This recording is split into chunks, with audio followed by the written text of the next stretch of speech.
Ang programang ito ay rated LPG.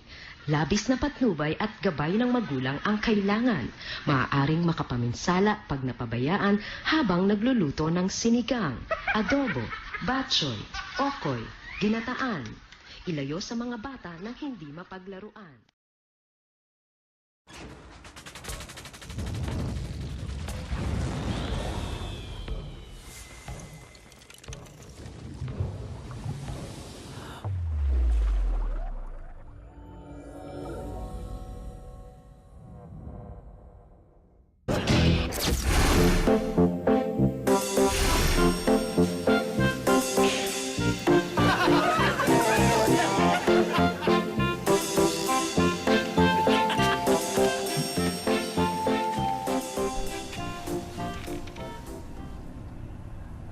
Anak, nag-inarte ka na naman sa Twitter tungkol sa love life mo.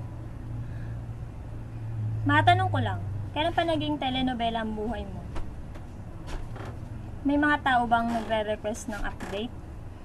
Magpa-presscon ka na lang kaya. Total, ang tingin mo naman, sobrang importante na pinagtatalunan nyo ng boyfriend nyo para lang kumalma ang madla. Baka pumunta dito yung mga reporters. Ikaw din, mawawalan ka ng privacy.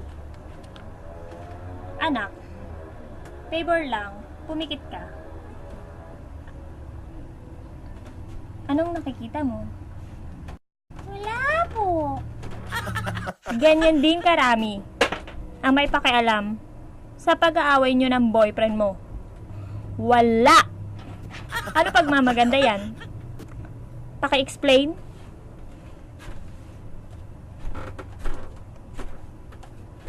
Love you.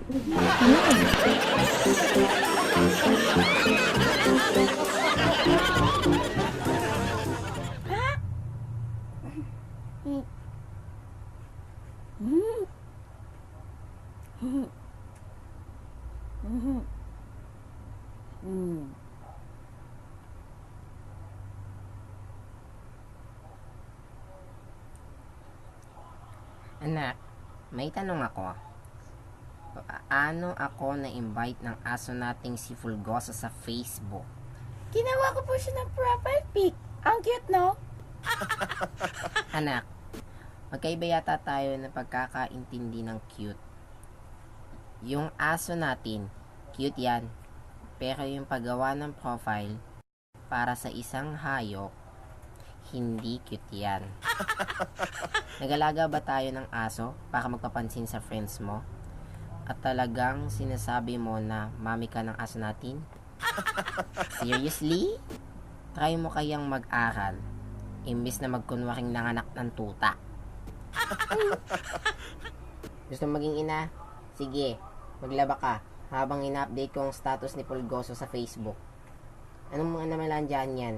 Paki-explain. Wala po akong ma-explain. Love you.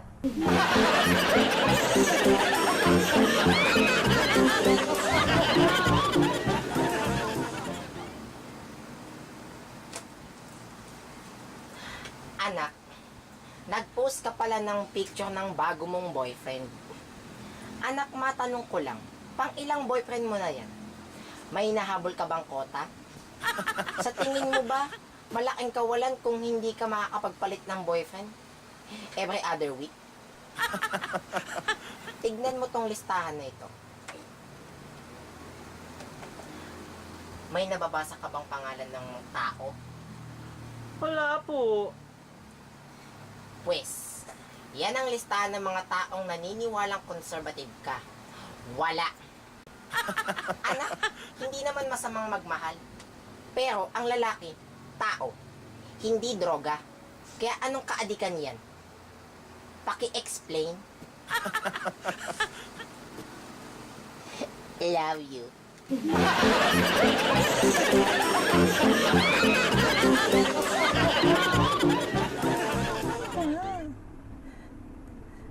Tawa-tawa din kasi pag may time.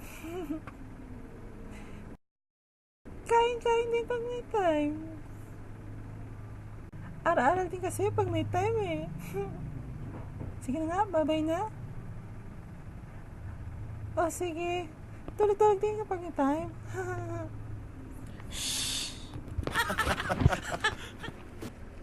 Anak, matanong ko lang, kailangan bang paulit-ulit? Sa kapag may time mo na eklabo mo na ganyan? Wala ka na bang ibang masabi? O tinatamad ka lang? Mag-isip, kasi wala kang time. Okay lang naman na paminsan-minsan gamitin mo yung expression mo. Pero kung sa bawat sentence mo, may ganon, hindi na nakakatuwa. Anak, naalala mo ba nung bakasyon? Sa probinsya kasama mo yung mga pinsan mo. Sabi mo, bakasyon-bakasyon din pag may time. Last year pa yun.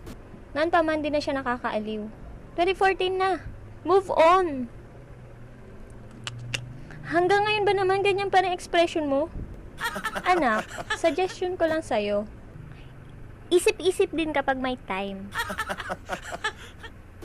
Ano ba naman kakornihan yan? Paki-explain. Love you.